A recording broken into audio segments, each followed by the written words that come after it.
नमस्कार सभी लोगों को। मंच पर आसीन सीधे तेलंगाना श्रीनिवास जी, मनीष जी, अक्षुत जी, राम साहब, काका बाबू जी एंड अदर फ्रेंड्स। देश के कोने कोने से आए हुए ऐसे नहीं है कि वर्किंग ग्रुप के मेंबर्स और लोकल हमारे सारे senior officers and other persons, ladies and gentleman. दोस्तों, मैं आज की बात में 3-4 चीजों को लेकर आना चाहूंगा। पहली चीज यह है कि कॉर्पोरेट ऑफिस क्या कर रहा है जिससे कि बीएसएन सुथरा हो सके। दूसरी चीज यह है हम आपसे क्या चाहते हैं। तीसरा, सरकार हमारे लिए क्या कर रही है। और चौथा इशू, एचआर के जो डिफरेंट इशू हमारे सामने रखे गए।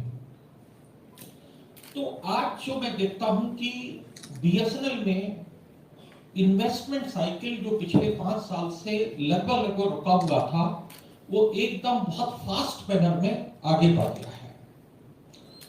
हमारे सामने अगर हम देखें तो मैं तीनों वर्टिकल्स की बात करूंगा।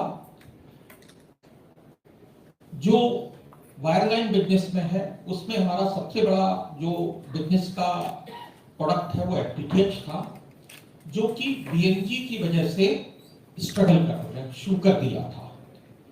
आज की तारीख में डीएनजी आनी शुरू हो गई और बहुत सारी जगह लग भी गई है और इंटीग्रेशन भी हो गया।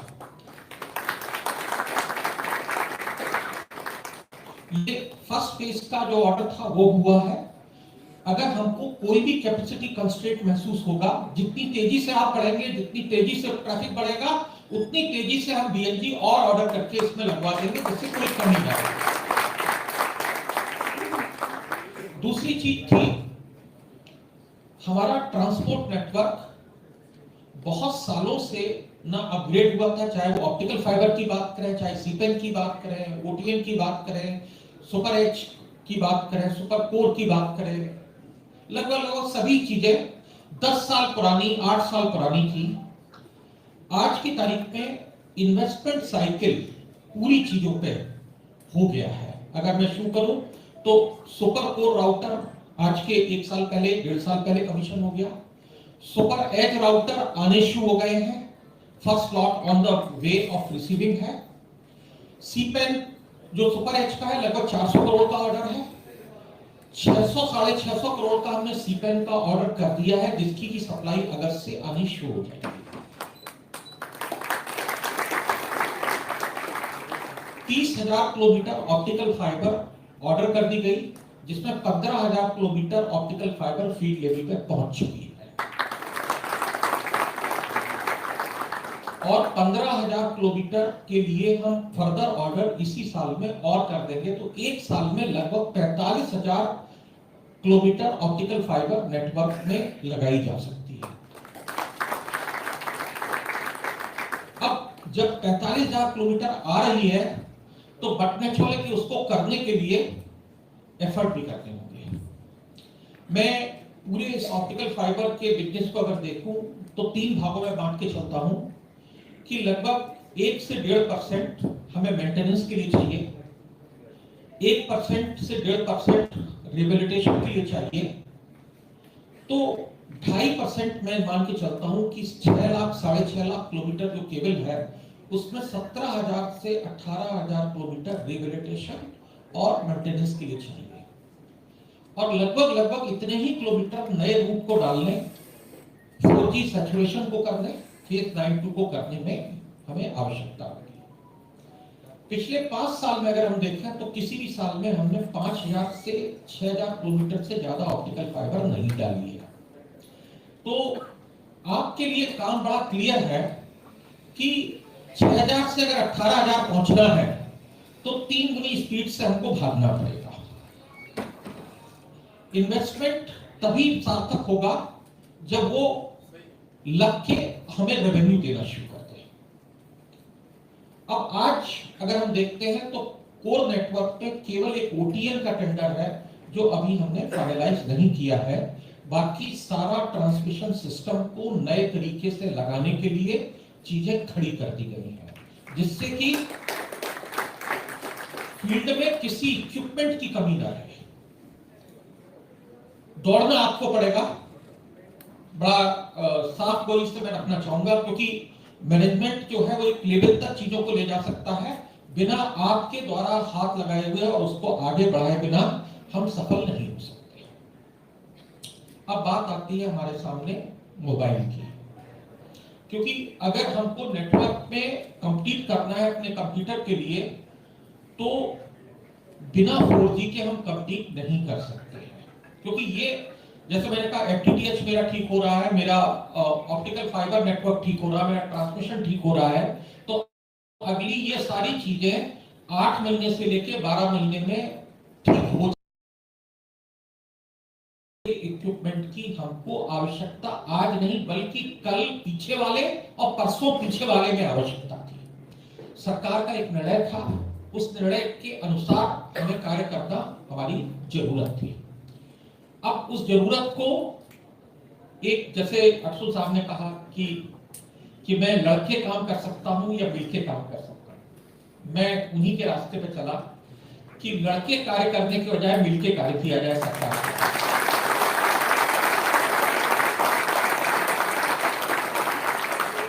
पहले 6 महीने मैंने खूब लड़ाई की, मुझे कोई कहने में नहीं है। इवन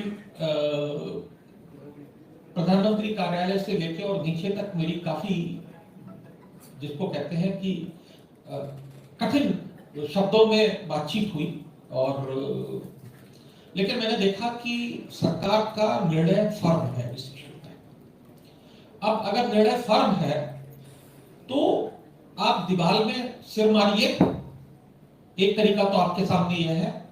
दूसरा यह है कि एक दरवाजा हमको मिल रहा है, उस दरवाजे के थ्रू ऑर्गेनाइजेशन की ग्रोथ का रास्ता मैं चुना। मैंने सिर जो है दीवार से मारने की बजाय दरवाजे के थ्रू ऑर्गेनाइजेशन के विकास के रास्ते को चुनना पसंद किया।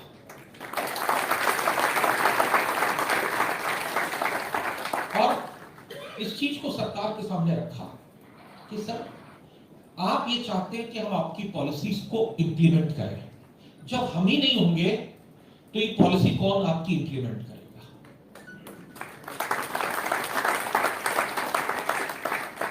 तो जो आप कह रहे हैं देश की तकनीक होनी चाहिए, देश की तकनीक लगनी चाहिए, मेक इन इंडिया होना चाहिए, मरा हुआ आदमी तो नहीं कर सकता। तो पहली जरूरत है BSNL को सुधार करने की।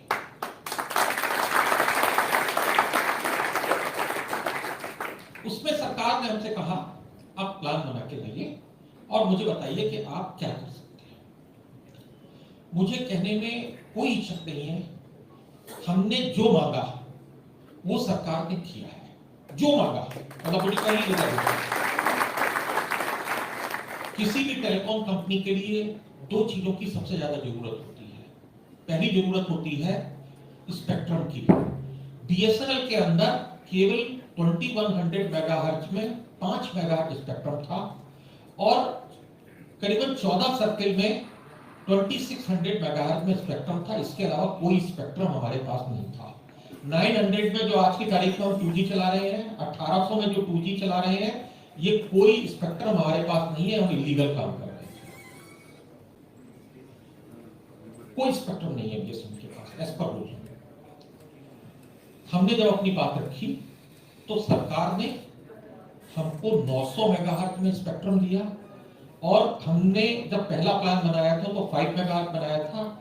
6.4 मेगाहर्ट्ज स्पेक्ट्रम हर सर्किल में हमको मिल गया और उसका 19,000 करोड़ रुपए सरकार ने हमको दिए पहले कि आप पैसा भी लो, और 5,000 करोड़ की जो GST पे करनी थी वो भी पैसा हमको दिया और कहा कि आप GST भी आप हमारे ब्याज पे पे करो। तो 24,000 करोड़ रुपए सरकार ने पिछले साल दिए और उसकी वजह से आज हमारे पास 900 मेगाहर्ट्ज में 6.4 मेगाहर्ट्ज स्पेक्ट्रम आज की तारीख में अवेलेबल हो गया। उसके बाद 2100 मेगाहर्ट्ज में अदर ऑपरेटर्स को अगर मैं देखता हूं तो वो 10 मेगाहर्ट्ज के साथ कार्य कर रहे हैं। अब हमको भी 10 मेगाहर्ट्ज हर सर्किल में 2100 में मिल गया है, जो कि हम आगे बढ़ने के लिए तैयार हैं जैसे ही नया इक्विपमेंट आएगा। अब सरकार ने 2 और बड़े निर्णय लिए हैं जो ये 40,000 और 1,64,000 करोड़ के ऊपर के हैं। 5G में अगर जाना है तो हमको 700 मेगाहर्ट्ज में स्पेक्ट्रम चाहिए जो 50,000 करोड़ का है। दूसरा, हमारे पास 2600 मेगाहर्ट्ज में 6 सर्कल ऐसे थे जिनका हमने स्पेक्ट्रम वापस कर दिया था। उसके अलावा 3600 मेगाहर्ट्ज में हमको 5G के लिए 100 मेगाहर्ट्ज स्पेक्ट्रम चाहिए जिससे कि हम कंप्लीट कर सके। ये सारी चीजें सरकार ने मान ली हैं। 70,000 से 80,000 करोड़ का प्रपोजल फाइनेंस मिनिस्ट्री ने इन प्रिंसिपल एग्री कर लिया है। कैबिनेट नोट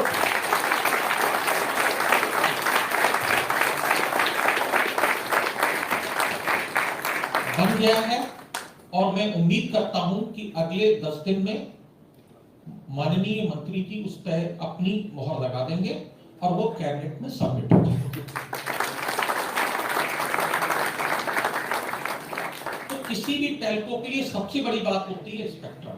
तो आज की तारीख में आप जितना स्पेक्ट्रम जियो के पास है, जितना स्पेक्ट्रम आज की तारीख में भारती एयरटेल के पास है, उतना ही स्पेक्ट्रम बीएसएनएल के पास।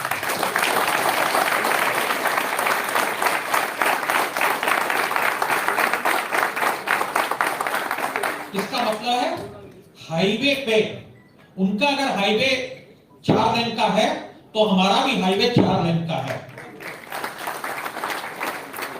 अब बात आती है कि गाड़ी भी तो ठीक होनी चाहिए कि हाईवे तो बन गया तो गाड़ी ठीक होनी चाहिए।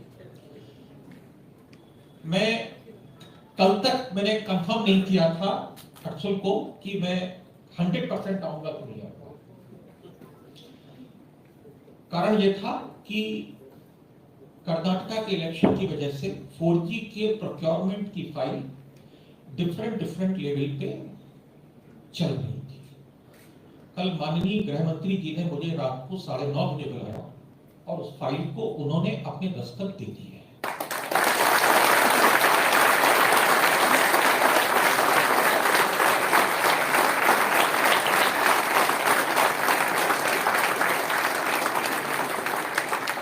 आज रात में माननीय वित्त मंत्री जी वापस लौटेंगी तो कल का मीटिंग फिक्स्ड है कि उनसे जाके मिलके वो कोशिश करेंगे कि उनसे भी उसका अप्रूवल हो जाए और जैसे ही उनसे अप्रूवल होगा तो हम इस प्रपोजल को माननीय रक्षा मंत्री जी से, जो कि उस ग्रुप ऑफ मिनिस्टर के हेड हैं, उनके सामने प्रस्तुत करेंगे। तो मैं ये उम्मीद करता हूं कि अगले 1 हफ्ते के अंदर 4G का प्रोक्योरमेंट जो कि लगभग 19,000 करोड़ का है वो थ्रू हो जाएगा।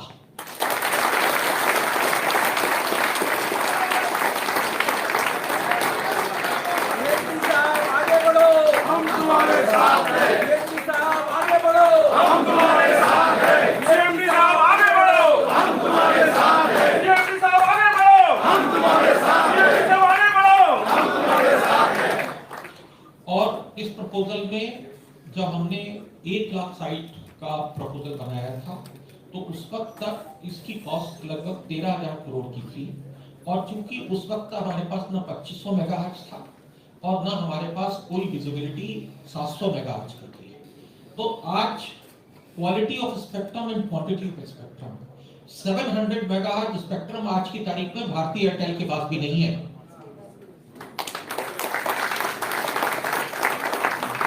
जो लोग मोबाइल में काम करते हैं वो महसूस करेंगे कि अगर आपके पास 700 मेगाहर्ट्ज से अपनी सर्विस को लॉन्च करें तो एक बहुत बड़े वर्जन उस पे आप बहुत अच्छी सर्विस को प्रोवाइड फॉर करने का अपने लिए रास्ता खोल रहे हैं।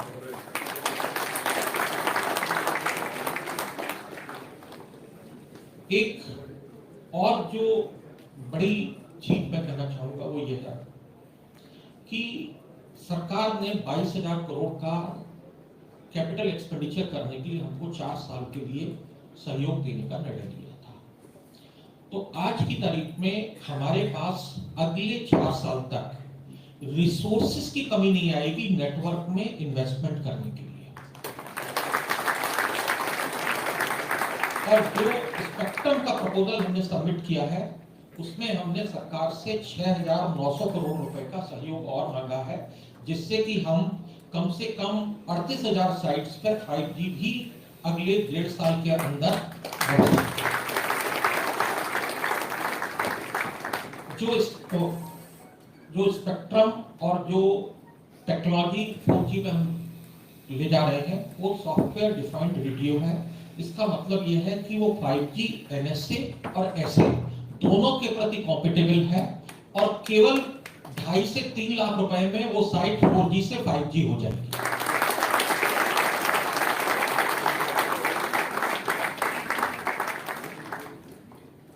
तो हम लोगों के सामने जो परेशानियां थी, पहली सबसे बड़ी परेशानी थी हमारे पास पैसा नहीं था। सबसे बड़ी परेशानी, हम चाहते हुए भी कुछ नहीं कर सकते जब तक पैसा नहीं था, क्योंकि ये कैपिटल इंटेंसिव सेक्टर है। अब हम लोग देखें तो हमारे पास पैसे का दबाव कैपिटल एक्सपेंडिचर के लिए नहीं है। दूसरी परेशानी हमारी थी कि हमारे पास स्पेक्ट्रम नहीं था। अब स्पेक्ट्रम की भी परेशानी हमारे पास नहीं है। जरूरत क्या चीज की, जैसे मैंने कहा कि कॉर्पोरेट ऑफिस का करने के लिए क्या मैं परेशानी देखता हूं और क्या मैं आपसे अपेक्षा करता हूं। अगर मैं परेशानी की बात करूं तो फील्ड यूनिट की आज की तारीख में 2 परेशानियां हैं। पहली परेशानी है power infrastructure should have a 100% uptime. इसका मतलब आपके पावर प्लांट और बैटरी गुड कंडीशन में होनी चाहिए, वेल मेंटेन होनी चाहिए, जिससे कि आप 100% उसका अपटाइम रख सकें। दूसरी परेशानी जो मैं देखता हूं वो ये है फाइबर के फॉल्ट टाइमली और एप्रोप्रिएट तरीके से अटेंड होने चाहिए। ये 2 बड़ी परेशानी मैं आज की तारीख में देखता हूं। क्या ये परेशानी हमारी और आपकी अलग अलग है या एक साथ की है? एक साथ की है तो कुछ काम हमें करने होंगे, कुछ काम आपको करने होंगे। जो हम कर रहे हैं वो हम आपके बीच में लाना चाहते हैं। आज की तारीख में पहला ऑर्डर हमने बैटरी के लिए 3000 बैटरी सेट का ऑर्डर किया था 100 करोड़ का, जिसकी की सप्लाई आपको आनी शुरू हुई। अब हमने टोटल 600 करोड़ रुपए की बैटरियां, 19,000 बैटरी एक लॉट में और 200 करोड़ की बैटरियां, लगभग 5,000 बैटरियां। इसका मतलब 19 plus 5 24,000 24,000 battery will be available in the field in next 8 to 12 months period। इसका मतलब आपके पास टोटल 68,000 टावर लोकेशंस हैं अपनी, और मैं ये मानता चलता हूं कि 7,000 के लगभग आपके पास लोकेशन है जिसमें टावर नहीं है लेकिन एक्सचेंज है। सो 75,000 के अगेंस्ट में आपके पास 25,000 प्लस बैटरी सेट अवेलेबल हो जाएंगे।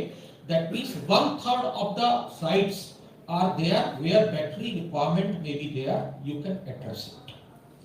Number 1।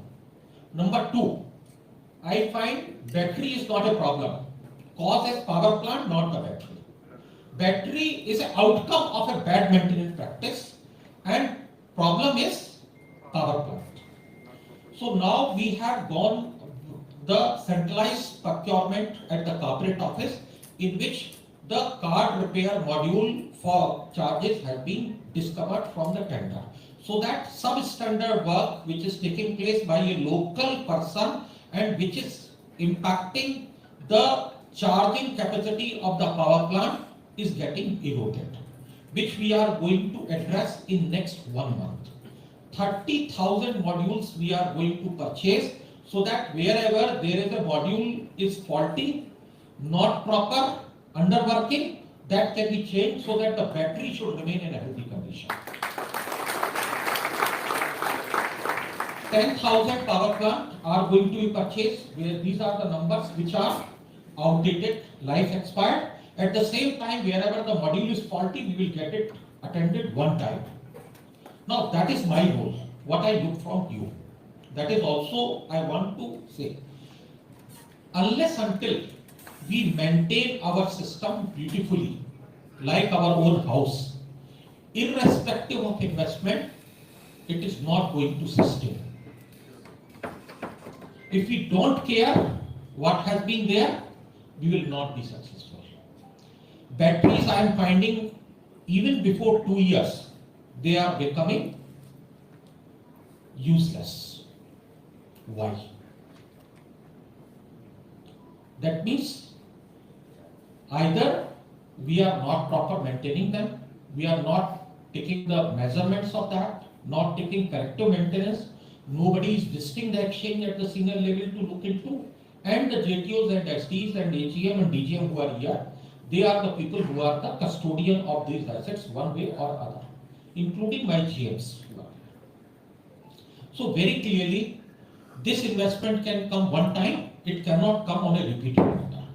It's almost a 1200 crore investment which we are making only in power infra. Never has been made in the BSNL history.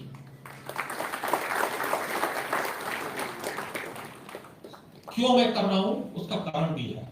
I have already given the target in last month in the HOCC to all CGMs. Kindly prepare the plan.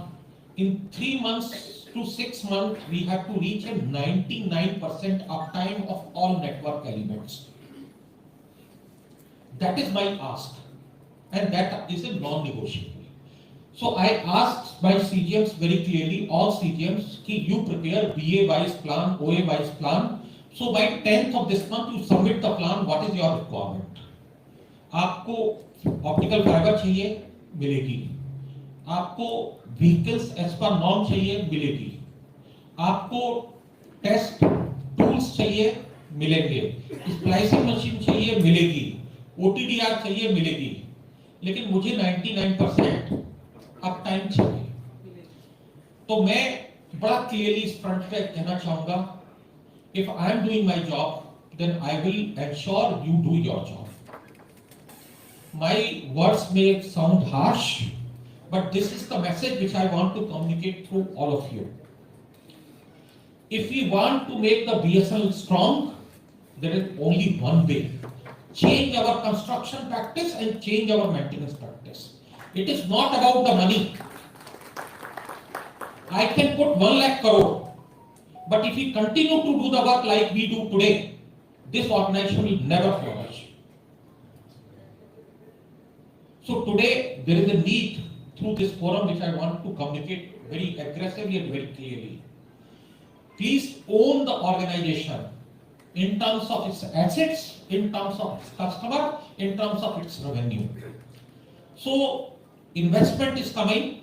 Your clearly what you require. We think that unless until you have a vehicle, there is a challenge. Unless until there is a tool and tester, you cannot do it. Unless until there is a power plant and battery, you cannot maintain the network. You cannot maintain by yourself. You require a product which you can sell. If your product is not a 4G, you find difficult to sell. So all these things are in a process of getting addressed. Maybe some circles it may get addressed in 3 months, some people may get addressed in 6 months, but the cycle and the road path is very clear. In 1 year, I think majority of the issues will get addressed. But as on date, what is my network uptime already at? 91%. Even today when I am reviewing the Telangana circle, which is slightly better than others, is around 93%. But tell me, can anybody can get the customer with 93% or 91% or 90%? No, we cannot. Today the customer requires 99.5%. Airtel talked about 99.8% uptime. If you cannot give it, they will not keep you. Jio asked the similar kind of parameters. So customer will be with us only when I am able to give the quality of service more than 99%. Investment I can facilitate, but I cannot work on your behalf. You have to work very dedicatedly if you want the BSNL to flourish. There is no way by which the BSNL can flourish. सरकार एक बार सहयोग दे देगी, 2 बार दे देगी, और वो भी मैं बड़ा क्लियर कहना चाहूंगा, सरकार ने आपकी जो कमिटमेंट था उसको देख के ही पैसा लगाया है. हारने वाले घोड़े पे कोई पैसा नहीं लगाता. सरकार ने 2 चीजों पे बड़ा इंप्रेस की बीएसएनएल के परफॉर्मेंस से, मैं बड़ा क्लियरली कहना चाहूंगा.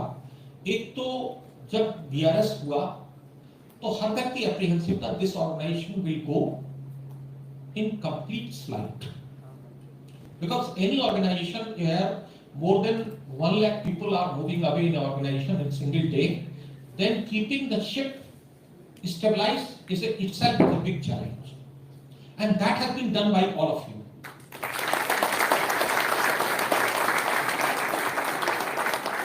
Even 1 lakh people has left the organization in last 2 years. From 1,70,000 today we are 60,000. You are the people, no management. I am very clearly I am saying, I am sitting making the policy, but I am not running the day-to-day function which you are managing. It is your effort, your sweat, by which the government has felt that organization has inner strength. It can rise provided it is provided the right kind of incentive. And when I met on the Honorable Prime Minister and given the presentation, he asked only 2 things. Can you do? When I said, yes sir, we can do it. This organization has a lot of it. Then second thing, can you change your people? He asked me point blank, can you change your people? So he has never a doubt that BSNL as an organization can do it, provided all the employees and staff and officers work as a union, as a team, as a group to deliver the services to the customer. So I think the government has given opportunity in terms of investment, in terms of everything. And they have not given the money, they have already brought down many things. One thing I will say, your complete balance sheet has been cleaned.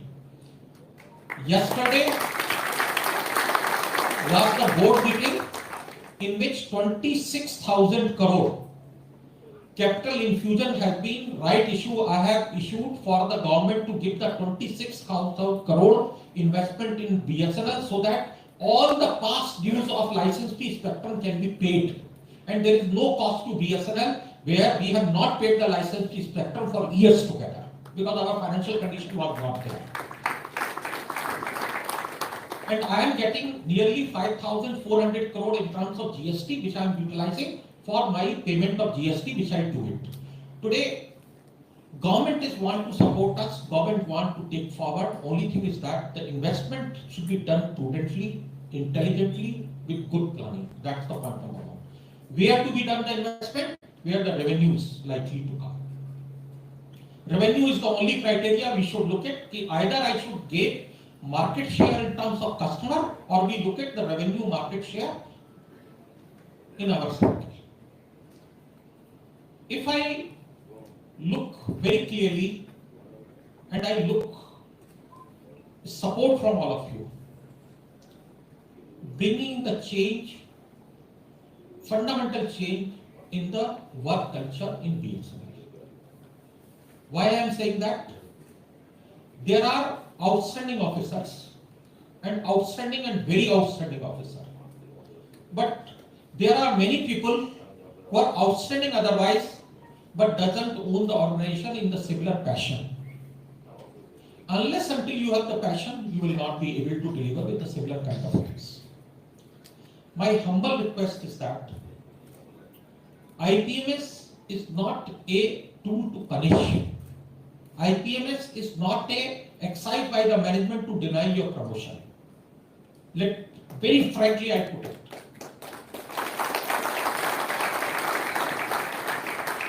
IPMS is a way by which you measure your performance on daily basis, on monthly basis, and on quarterly basis. Look at very clearly what is holding you up of not able to deliver what is supposed to be delivered. And assess yourself. We are there to support you. Support in the sense, some people may require reskilling, some people require training, some people may require support in other manners. I want to say very clearly, management is completely behind those people who have a skill set deficiency. Problem is only where when there is an attitude issue. What we look forward, आपको कोई चीज नहीं आती, आप हमें दीजिए, हम आपकी ट्रेनिंग कराएंगे, आपको ट्रेन करेंगे, आपको स्किल करेंगे, so that you can do better. So many online training we have started. Karmayogi was started. Even SkillSat, the optical fiber and other, we want to do it so that we make you more capable, more strong, so that you can compete in the market with a similar achieve. And this is a forum which I look forward that all union association should also point out to me which are the areas which I should work upon to equip and make more people, our people more stronger, more equipped to take forward the competition forward. Because ultimately, no government can feed 60,000 people endlessly. I have seen the days of 2019 when I joined. It was a gloom in the organization. Each of the person used to come to me for only one thing. Sir इस महीने तनख्वाह कब मिलेगी? Sir 20 को दिलवा देंगे क्या? Loan की अमाउंट जो है ड्यू हो गई है सर, पैसा नहीं होगा। बच्चे की फीस ड्यू हो रही है, तकलीफ है और जेन्युइन तकलीफ है, कोई उसमें ऐसा भी नहीं था। हम सब लोग नौकरी करने वाले, मैं भी नौकरी करने वाला हूं, तो मुझे पता है कि यंग डेज में जेब में 200 रुपए नहीं होते थे। जब 25 महीने की 25वीं तारीख आती थी तो 200 रुपए, कई बार मैं अपनी कहानी कह सकता हूँ, मेरे जेब में 200 रुपए नहीं होते थे एज ए डीजे भी। तो हम सब लोगों को क्लियरली ये सोचना चाहिए, एक वो टाइम था जो गुजर गया, गुजरे हुए वक्त से अगर हम सीख नहीं लेंगे तो वो वक्त दोबारा भी आ सकता है। हमको सीख लेनी है कि हमने क्या गलतियां की थी और क्या वो गलतियां हम दोबारा न करें, और क्या उसमें ये नहीं है कि केवल आपने की थी और हमने नहीं की थी। मैं बिल्कुल क्लियरली, आप भी मैनेजमेंट का पार्ट है, मैं भी मैनेजमेंट का पार्ट हूं। मैनेजमेंट को भी लगता था कि पैसा तो पेड़ पर लटकता है, जब पेड़ को हिला देंगे पैसा गिर जाएगा। मैं भी बहुत पॉपुलर हो सकता हूं, कुछ भी देके जा सकता हूं, मैं अपनी जेब से थोड़ी देता हूं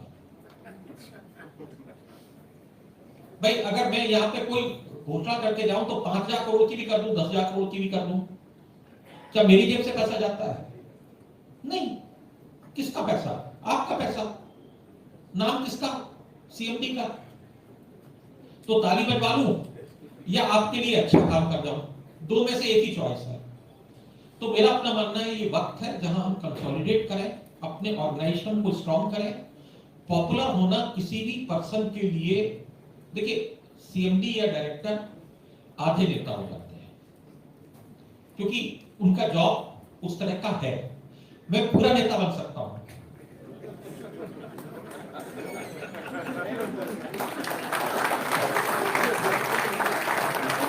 मुझे कोई प्रॉब्लम नहीं है। आप मान के चलिए कि 2 साल तक आप यही कहेंगे। देखिए मेरा 100 साल है, मेरे अगर देखूं तो मेरा 1 साल 2 महीने का पीरियड है, और उसके बाद अगर मुझे एक्सटेंशन मिलेगा मैं 1 साल होगा।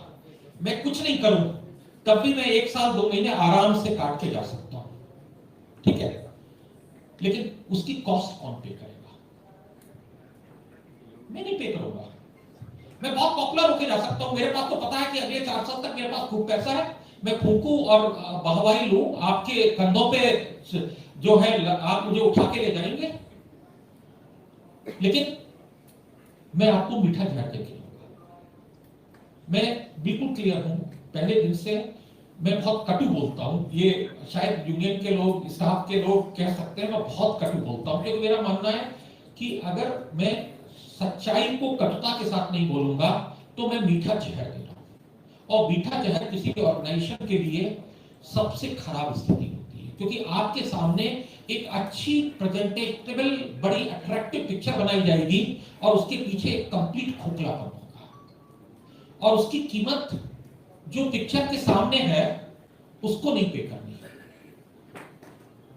पे करनी है आपको। वो पिक्चर जब हट जाएगी तो आपके सामने एक ऐसी पिक्चर दिखाई देगी जो आपको विवशता देगी। तो मेरा केवल रिक्वेस्ट आपसे है कि एक चीज हम लोगों को देना, 99% of time, that's number 1। Number 2, product अब आपके पास आ रहे हैं, sales and distribution of the network for customer. Service पे हमें बहुत काम करना है, हमको भी काम करना है। हमने पहला जो जिम्मेदारी ली थी कि हम पहले नेटवर्क को ठीक करने के लिए इन्वेस्टमेंट साइकिल को लेके आए, वो कार्य मेरा जून तक कंप्लीट हो जाएगा।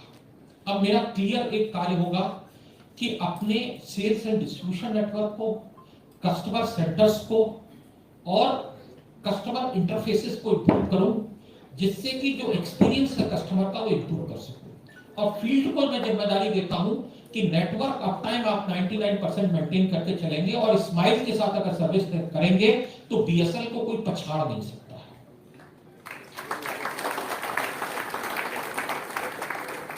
अब सरकार हमारे लिए क्या कर रही है, अगर हम देखें, स्पेक्ट्रम कैपेक्स और लायबिलिटी क्लियर हो गई। इवन आप, ऐसा नहीं है कि 2 साल पहले और आज के लोन में बीएसएल की बहुत बड़ी, हम तनख्वाह किससे देते थे? उधारी लेके, लोन लेके लेते थे। कोई घर चल सकता है उधारी से? नहीं चल सकता। बड़ी खुशी की बात है सरकार के सहयोग से, क्योंकि हमको भी उन्होंने सहयोग दिया। आज पिछले फाइनेंशियल ईयर में हमने अपना लोन की अमाउंट 10,000 करोड़ से कम कर दी है। आज बैंक का लोन केवल 5,600 करोड़ है और सॉवरेन गारंटी का बॉन्ड लगभग 12,000 करोड़ है, जो कि पहले की स्थिति से अगर देखें तो हम 10,000 करोड़ रुपए कम कर दिए हैं। उसकी बचत क्या आएगी? 100 करोड़ रुपए महीने मेरी इंटरेस्ट की कॉस्ट बच रही है। इसका मतलब मैं साल भर में 1,000 करोड़ रुपए नेटवर्क में एडिशनली लगा सकता हूं। इसीलिए जब मैं खुल के आपको बोल रहा हूं कि मेरे पास आज की तारीख में investment is not the challenge, what I look forward is the quality of service which cannot be done by the management alone. It can be done only by the people who are on the ground level. They have to sweat, they have to bring the change of their attitude toward the maintenance practice. 4 घंटे में अगर telephone ठीक नहीं होता है, मेरा FTTH ठीक नहीं होता है, 4 घंटे में अगर लीड सर्किट ठीक नहीं होगा, तो आप मान के चलिए कस्टमर हमारे पास नहीं होगा। When I joined this organization, average time in landline was almost 2 days. Hours was not talked about. You are here. First meeting I lost my temperament the moment I see the presentation. It was in 2 days कि हम 2 घंटे में 2 दिन में telephone ठीक करते हैं। आप बताइए कौन आदमी आपसे सर्विस लेगा, कौन आदमी हमसे सर्विस लेगा? Good work has been done by the people. Now my average time has come down around 6 hour or so, but still FTTH 18 hour is my MTTR. 18 hour. Tell me, in your house, if you have a FTTH connection, it get attended after 18 hours. Will you retain that FTTH connection? No. So please look at 4 hours should be the golden period in which it should be attended. And for that, you will get enough tools and testers and material. See, all materials are available, only tool and testers are not available. I am purchasing nearly 70 crore of tool and tester across the country, which supply is going to come to you from month of July onwards.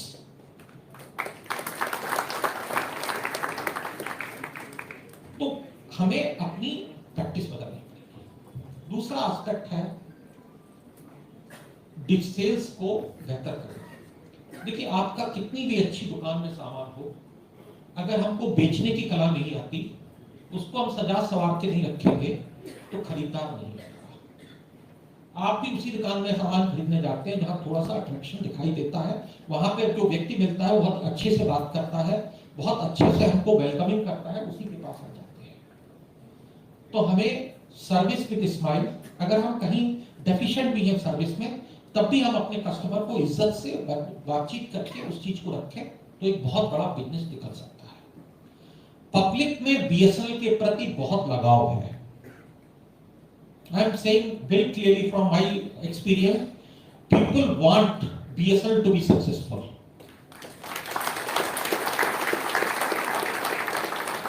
So it is our duty not only to the government but the people of this country that we succeed, because they want that BSNL should remain a strong organization, otherwise they will be taken right by the private operators. If you ask 10 people in the public, 7 will say that BSNL should flourish.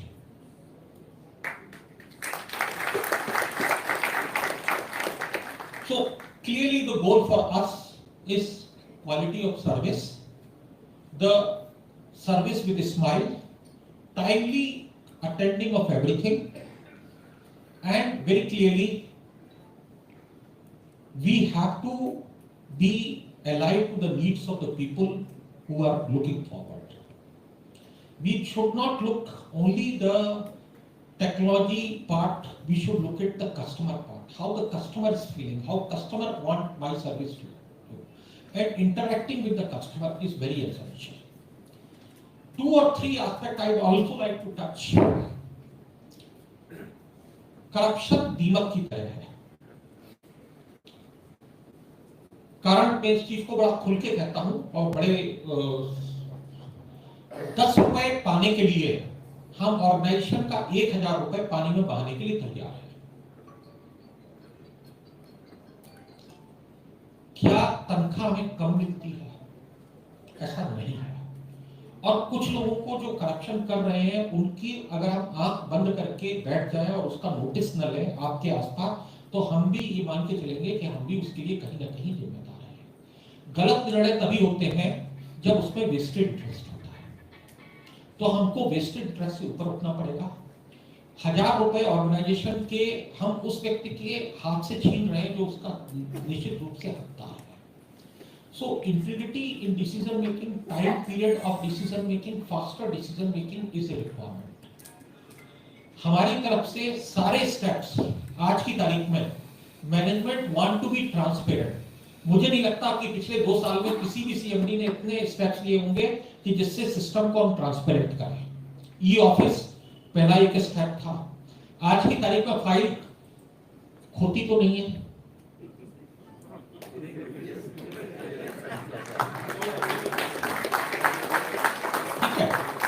File पे चढ़ के नहीं बैठ सकते,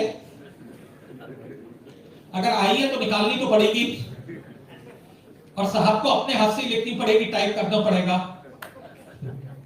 ठीक है, तो पहला निर्णय हमारा था ई ऑफिस लाइन। दूसरा निर्णय हमने लिया सेंट्रलाइजेशन ऑफ पेमेंट का। 1 अप्रैल से पहले वेंडर के पेमेंट या किसी के पेमेंट जो होते थे वो डिफरेंट लेवल पे होते, और हमने धीरे धीरे सेंट्रलाइजेशन ऑफ पेमेंट करना शुरू किया। आप उससे देखेंगे जबरदस्त एफिशिएंसी में इंप्रूवमेंट आया, सिस्टम ट्रांसपेरेंट हुआ है, किसी को किसी के पास जाने की आवश्यकता नहीं पड़ती। आप बीएसएनएल में और स्टेट गवर्नमेंट में, बहुत सारी स्टेट गवर्नमेंट, मैं तेलंगाना के बारे में नहीं जानता हूं लेकिन मैं यूपी का रहने वाला हूं, मुझे पता है, वहां तनख्वाह लेने के लिए भी कई बार पैसे देने पड़ते हैं, जीपीएफ से विड्रॉल के लिए भी पैसे देने पड़ते हैं, मेडिकल का बिल भी पास कराने के लिए पैसे देने पड़ते हैं। जो लोग उस, और ये कोई एक स्टेट की कहानी नहीं है, बहुत सारी स्टेट की कहानी है। आज की तारीख में सिस्टम को ट्रांसपेरेंट करने से आपको तनख्वाह अपनी लेने के लिए किसी के पास जाना नहीं पड़ता। अपने बिल्स में हमने ट्रांसपेरेंसी ला दी तो आपको किसी के पास हाथ नहीं जोड़ना पड़ता। दूसरी चीज, सबसे बड़ा जो पार्ट था ट्रांसफर पोस्टिंग। आज की तारीख में ये तो मैं नहीं कह सकता हूं कि 100% क्लीन हो गया, लेकिन 95% क्लीन जरूर हो गया। ओटीपी आने से आज की तारीख में किसी की फाइल कोई दबा नहीं सकता और किसी के पास आपको किसी का फुग्गा नहीं लगाना पड़ता। और मैं इसको इंश्योर करूंगा कि अगले 1 साल के अंदर हर सर्कल, हर बीए में ओटीपी सिस्टम लागू हो, जिससे कि ट्रांसफर पोस्टिंग ट्रांसपेरेंट हो। अब आपकी डीपीसी का कैलेंडर बन गया है। पूरे 1 साल में किसकी डीपीसी, आज की तारीख में उस वर्ग की डीपीसी होती थी जो ज्यादा चिल्ला लेता था, है ना? इसका मतलब लंग पावर और वॉइस पावर इस डिसाइडिंग की कौन व्यक्ति किस पे कितना जोर जबरदस्ती काम करवा सकता है। आज की तारीख में सबका किस कैडर की किस महीने में होगी मैंने डिसाइड कर दिया है और उसका एक पूरे साल भर का कैलेंडर बना दिया है।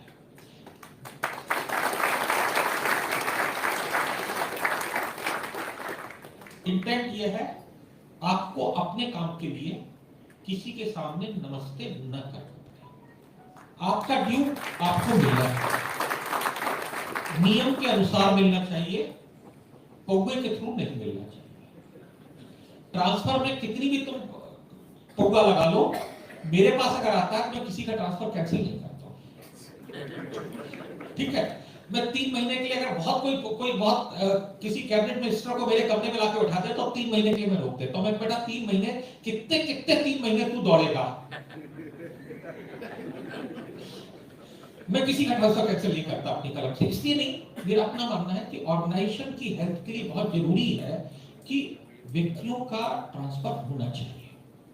ट्रांसफर ये नहीं कि वो व्यक्ति गलत है।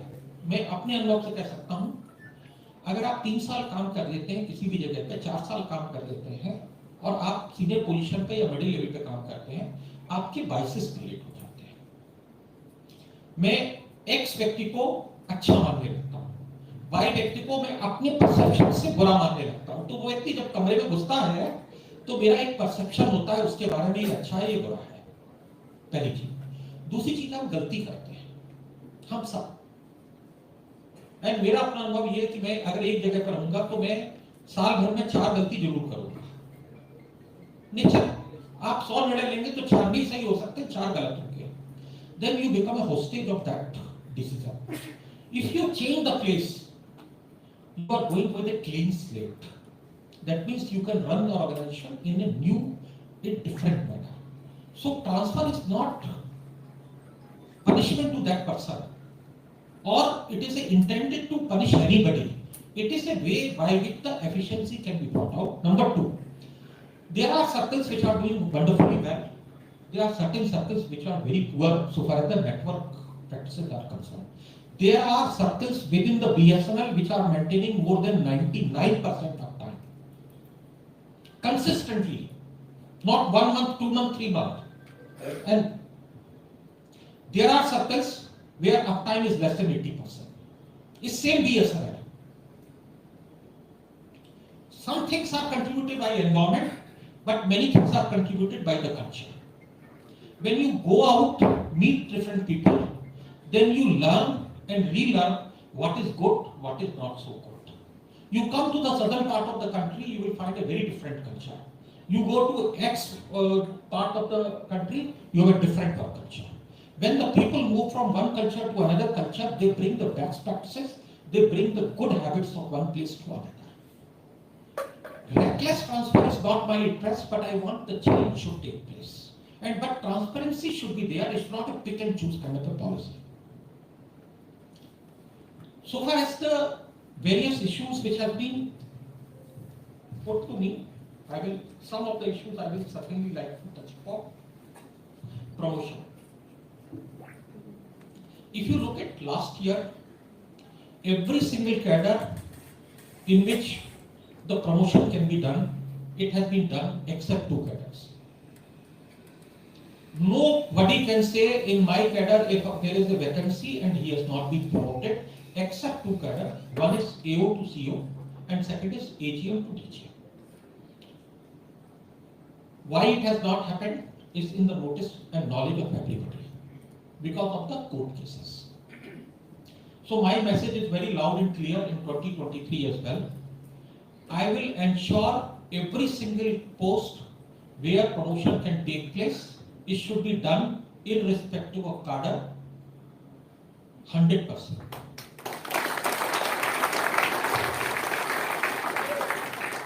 If you fight out in the court, you fight out, I have no problem. You will lose the time, you will lose your promotion, I will not lose anything. Yes, wherever it is required with the all might of the management, we will push through it.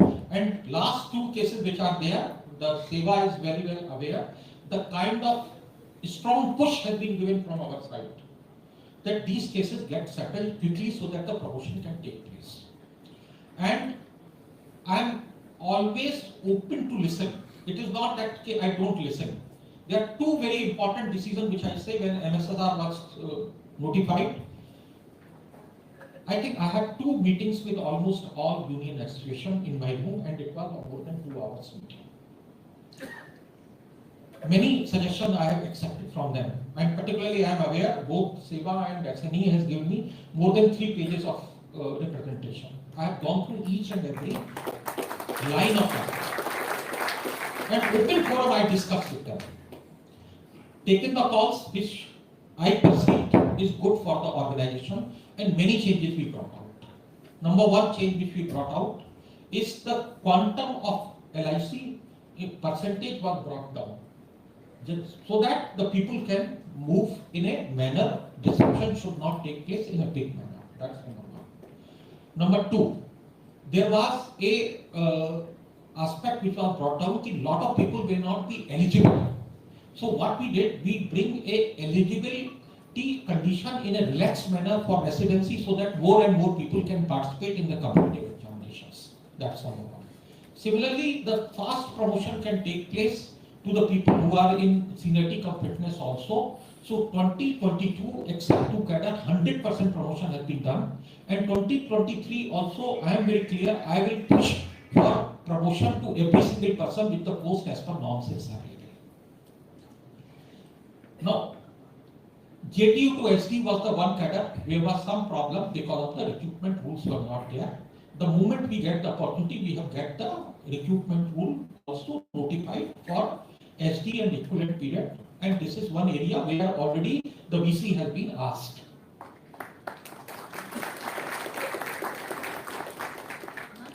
So, I am not against anybody's promotion, rather I want the people get promoted. As simple as that.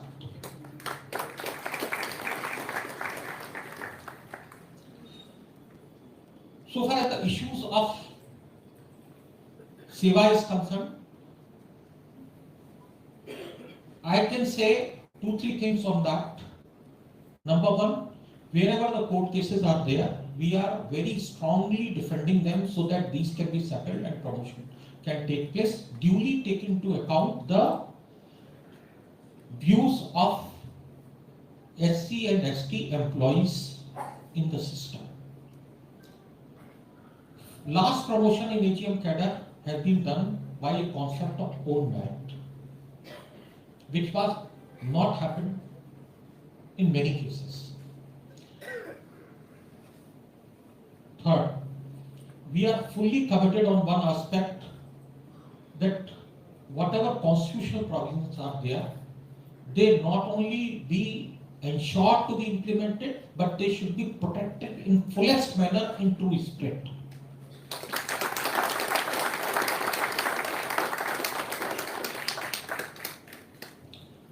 Management is of nobody.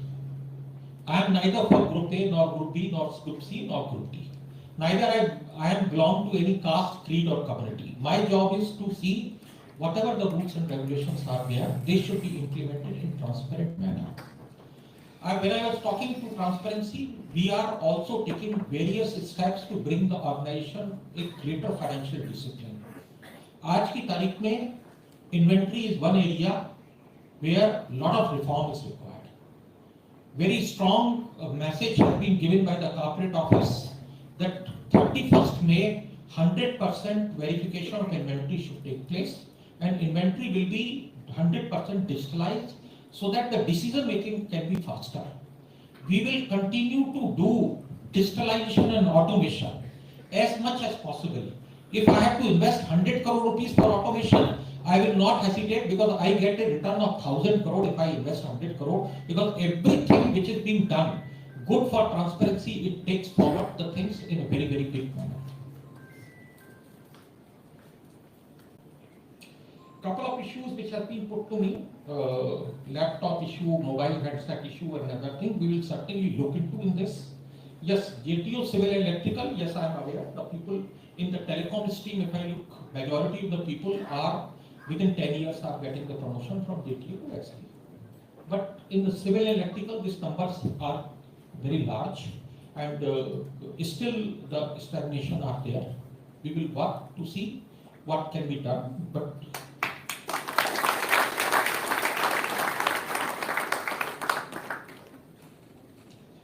Similarly, the issue of laptop policy or mobile handset, yes, I am open to that kind of a idea.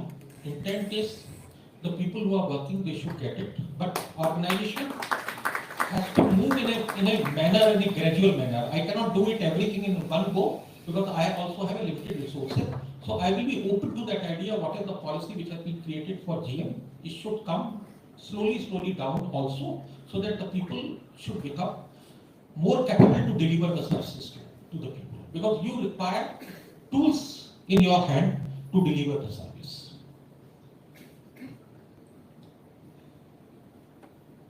Empty recruitment.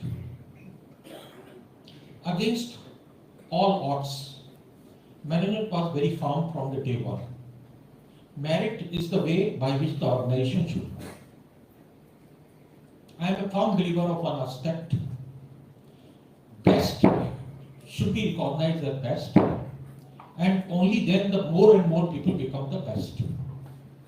And that is the way, but it doesn't mean the best only to be recognized. I have to do everything is possible within the organization, so that each and every employee should be trained, retrained, given the skill set, hand-holding to be done, so that everybody can become a performer. And that is the clear philosophy from the management side, that I should hold the hand of every single person. And I am open to that, as I mentioned earlier, any kind of training, in any kind of support, education, anything. Management is open to the people who want to take it. Merit, when I talk about, it was mentioned that merit should be A place, B place, C place. I will put it very clearly that I am looking forward that the people who are in the leadership position should also be judged by a system to take it forward. Last week, CGM post has also been made a selection post, not a seniority post.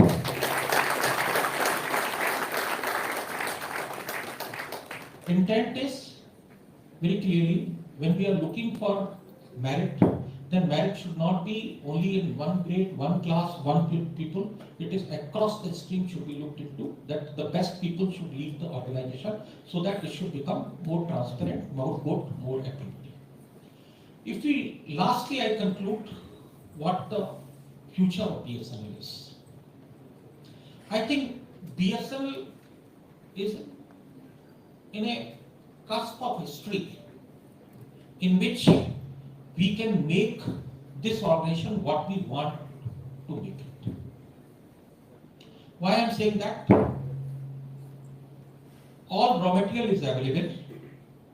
We are the chef, or we are the kumhar who will decide what should be the मूर्त of BSNL. मेरे हिसाब से सारी चीजें available है system के अंदर जो हमको सफल बनाना चाहिए। आज की तारीख में हमारे लिए कोई चीज निगेटिव नहीं है जो निगेटिव किसी चीज को कर रही हो। तो मेरा केवल आप लोगों से एक ही रिक्वेस्ट है कि BSNL वो होगा आज के 4 साल के बाद जो हम चाहते हैं।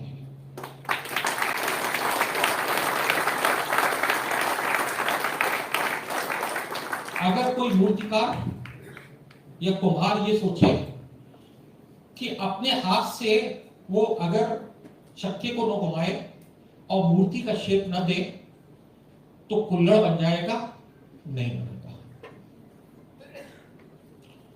और वो ये चाहे कि मैं कुछ भी जो मिट्टी है उसको शेप दे दूं तो वो सुंदर कुल्हड़ या सुंदर घड़ा होगा, वो नहीं होगा। इसका मतलब ये है कि हमें सबको अच्छा कुम्हार बनना होगा और अच्छी तरीके से अच्छी प्रैक्टिस से अपना काम करना होगा। अगर हम करते हैं तो ऑर्गेनाइजेशन वही होगा जिसकी मूर्ति आप बनाना चाहते हैं। As on date, I have no reservation in saying that none of the person who is sitting in the room has come from anybody's recommendation. You all people have come on your merit.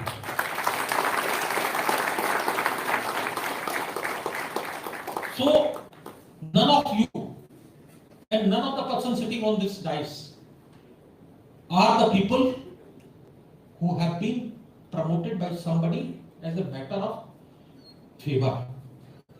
You have earned your place. So similarly in the organization, we should be very clear. If we want to make the BSNL strong, then first we should be strong. We should do what is expected of me to do. What is expected to service the customer. We should own each of the asset of the BSNL, what is being done. We should see it is fully utilized, properly maintained, good quality of service to customer. The BSNL will be number one operator in 5 years time if we can do it. Thank you.